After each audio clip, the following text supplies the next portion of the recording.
এখনো তাভেল্লা হত্যার সুনির্দিষ্ট কোনো কারণ খুঁজে পায়নি গোয়েন্দারা। তবে তারা বলছে ঘাতক দলে ছিল ৩-এর বেশি সদস্য, আর তাভেল্লাকে হত্যা করা হয়েছে ৭.৬ বোরের একটি রিভলভার দিয়ে। পাশাপাশি সর্বোচ্চ অগ্রাধিকার দিয়ে এই হত্যা মামলা তদন্ত চলছে বলেও জানিয়েছেন তারা। তাভেল্লা সিজার হত্যার ৩ দিন পরেও কোনো মোটিভ পাচ্ছে না গোয়েন্দারা। এমনকি এই ইটালিয়ান নাগরিককে কি কারণে অথবা কারা হত্যা করেছে তাও রয়ে গেছে অন্ধকারে। বৃহস্পতিবার সকালে ঘটনাস্থলে আসে ডিবি ও সিআইডির তদন্ত কমিটির সদস্যরা। এই টার্গেট কিলিং এর সূত্র খুঁজতে তাভেল্লার ব্যক্তিগত জীবন, কর্মক্ষেত্র, আইএস এর সংশ্লিষ্টতা ও সরকারকে বিপাকে ফেলতে কোনো চক্র এর সঙ্গে জড়িত কিনা, এই 4টি বিষয় মাথায় নিয়ে এগুচ্ছে গোয়েন্দারা। আইএস এই দাবি করেছে কিনা, তো সেই তবুও মানে জঙ্গিরা এই কাজ করেছে কিনা সেটিও আমরা খতিয়ে দেখছি। পাশাপাশি আরও একটা বিষয় খতিয়ে দেখছি যে সরকারকে বেকায়দায় ফেলার জন্য কোনো তৃতীয় পক্ষ এই কাজ করেছে কিনা সেটিও আমরা আশপাশের এলাকার সিসিটিভি ফুটেজ পর্যালোচনা করেও ঘাতকদের সম্পর্কে স্পষ্ট কোনো ধারণা মিলছে না। তবে ঘাতক দলে ৩-এর বেশি সদস্য ছিল বলে মনে করছে গোয়েন্দারা। আর কিলিং মিশনে ব্যবহার করা হয়েছে 7.6 বোরের রিভলভার। এখন পর্যন্ত এই হত্যার কোনো সুনির্দিষ্ট কারণ সেটি আমরা খুঁজে পাইনি, বের করতে পারিনি, তবে আমরা চেষ্টা চালিয়ে যাচ্ছি। এই ঘটনার পর থেকে কূটনৈতিক এলাকায় নিরাপত্তা ব্যবস্থা জোরদার করেছে police. Shakil Abdullah, independent news, Dhaka. এদিকে ঢাকার ইতালীয় নাগরিক তাভেল্লা সিজার হত্যায় জঙ্গি সংশ্লিষ্টতা রয়েছে বলে মনে করছেন না মুসলিম দেশগুলো। একথা জানিয়েছে ঢাকায় আরব দেশগুলোর কূটনীতিকদের ডিন ও মিশরীয় রাষ্ট্রদূত মাহমুদ ইসজাদ। এ বিষয়ে আরব ও ওআইসিভুক্ত বেশ কয়েকটি দেশের সঙ্গে কথা হয়েছে জানিয়ে তিনি বলেন, একটি বিচ্ছিন্ন ঘটনায় বাংলাদেশ বিদেশি নাগরিকদের নিরাপত্তার ঝুঁকিমুখে পড়ছে বলে তারা মনে করেন না। বাংলাদেশে ভ্রমণ সতর্কতা জারি করে যুক্তরাষ্ট্র ও ইউরোপের কটি দেশের নেয়া পদক্ষেপের সমালোচনা করেন মিশরীয় রাষ্ট্রদূত। তাভেল্লা হত্যার ঘটনায় জঙ্গি সংগঠন আইএস এর জড়িত থাকার প্রশ্ন সন্দেহ প্রকাশ করেছেন ইসজাদ।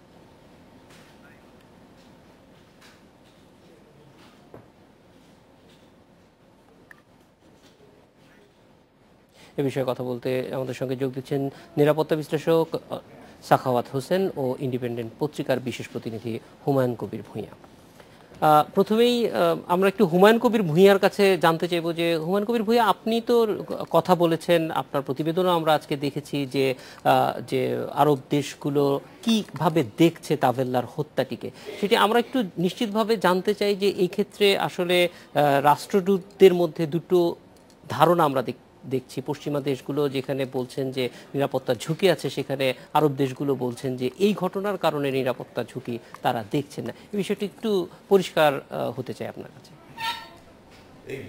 এই বিষয়টা নিয়ে মানে পশ্চিমাদের এবং আরব দেশ এবং মুসলিম যে দেশগুলোর এখানকার যে দূতাবাসগুলি, তাদের মধ্যে একটা অবস্থানগত পার্থক্য রয়েছে। Number one, European union, America, Canada, Australia, এই জাতীয় দেশগুলি যেটা দেখছে যে এটা একটা সিকিউরিটি থ্রেট, এবং তারা যেটা বারবার বলছে ট্রাভেল অ্যালার্টসগুলি ইস্যু করে, সেটা হচ্ছে তাদের কাছে রিলায়েবল ইনফরমেশন আছে যে টেরোরিস্ট অ্যাটাকে। অন দ্য আদার হ্যান্ড, আরব রাষ্ট্রগুলো এবং ইসলামিক ওআইসি ভুক্ত দেশগুলো যেটা মনে করছে সেটা হচ্ছে এটা একটা ক্রাইম, এটা একটা টেরোরিস্ট অ্যাক্ট না, এবং এই দুটোর মধ্যে বোধহয় একটা ভালো পার্থক্য আছে। তো তাদের এই অবস্থানগত পার্থক্যটাই মোটামুটি দেখা যাচ্ছে, তারা এগ্রি করছে না।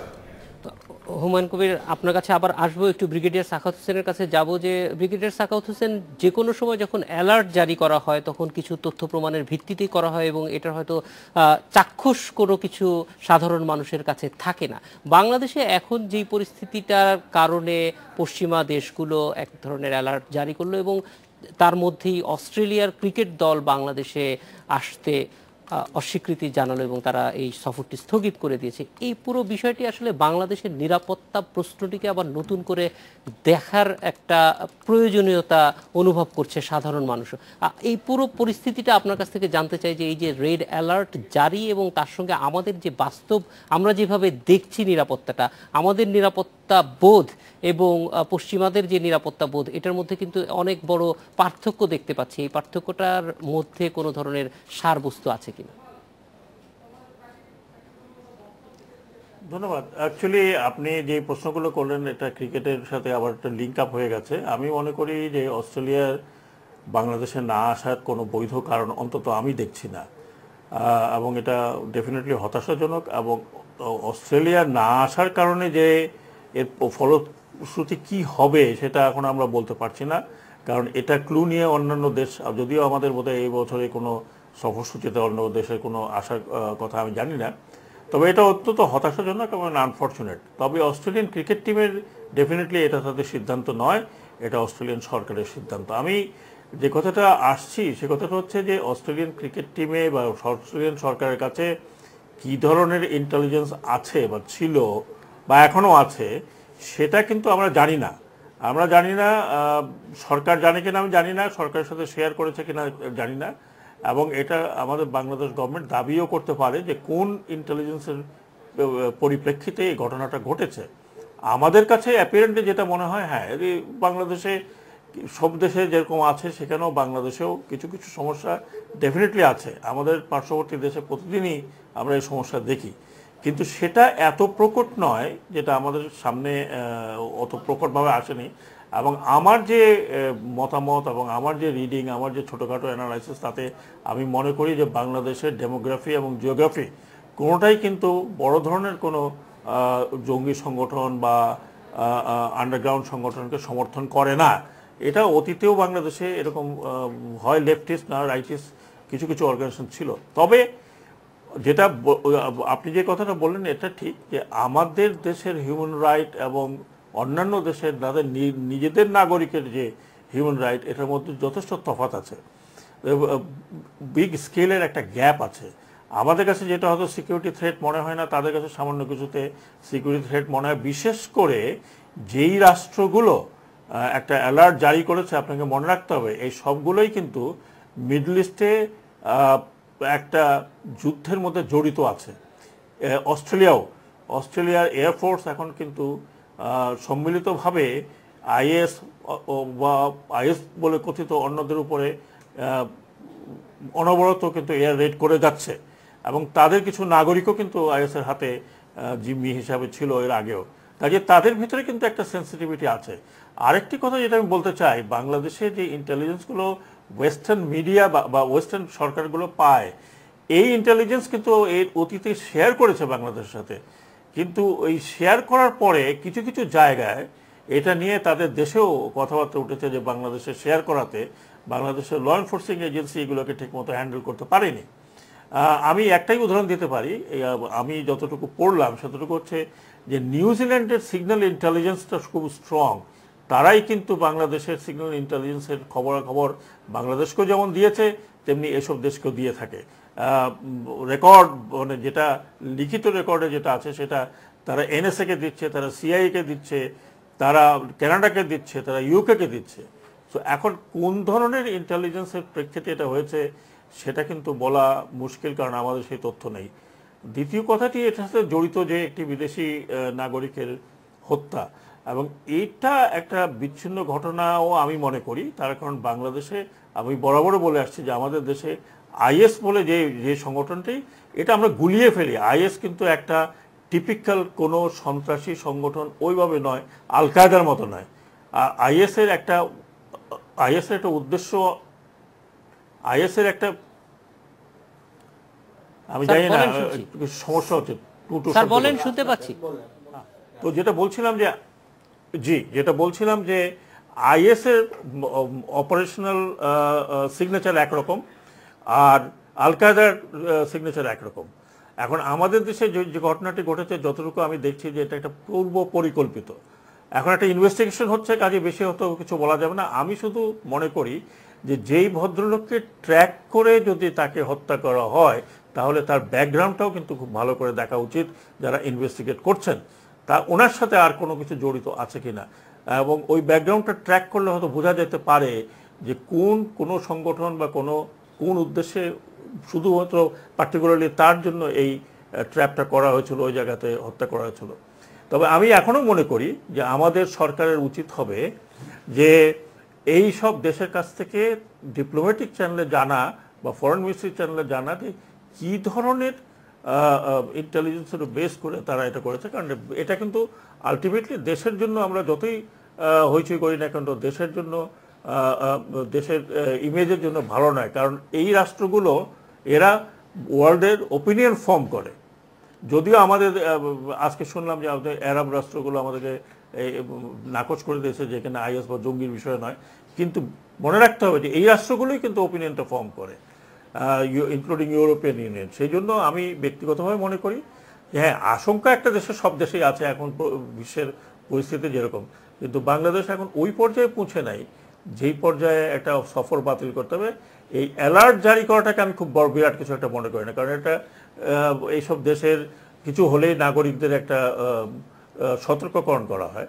যদি নাগরিককে ফিরিয়ে আসতে বলে তাহলে সেটা ডেফিনেটলি খুব চিন্তার বিষয়। সেটা এই অ্যালার্ট জারি করাটা খুব বড় বিষয় নয়, এটা থেকে থেকে করে।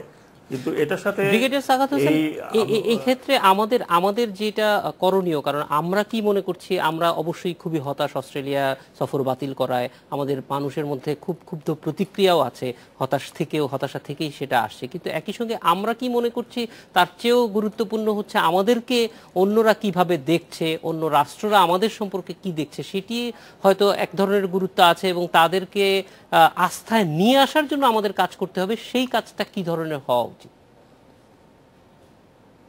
না, সে কাজটা যেমন ধরুন একটা আনফর্চুনেট এবং একটা দুঃখজনক একটা ঘটনা ঘটেছে, একজন বিদেশি নাগরিকের মধ্যে ইনভলভ হয়ে গেছে।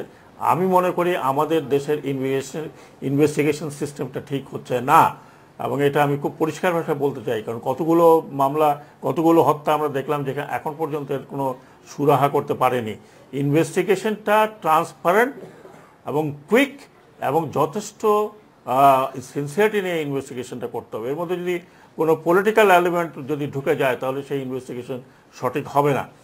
আমি মনে করি যে এই ঘটনাগুলো ঘটেছে সেগুলোর ইনভেস্টিগেশনটাকে অ্যাবসলিউটলি ট্রান্সপারেন্ট করা উচিত এবং দ্রুত গতিতে বিভিন্ন সংগঠন ঘটেছে সেগুলোর ইনভেস্টিগেশনটাকে অ্যাবসলিউটলি ট্রান্সপারেন্ট করা উচিত এবং দ্রুত গতিতে বিভিন্ন সংস্থার দ্বারা ইনভেস্টিগেশন করে তারপরে এটা পাবলিক করা উচিত যে ঘটনাগুলো কী ঘটেছে।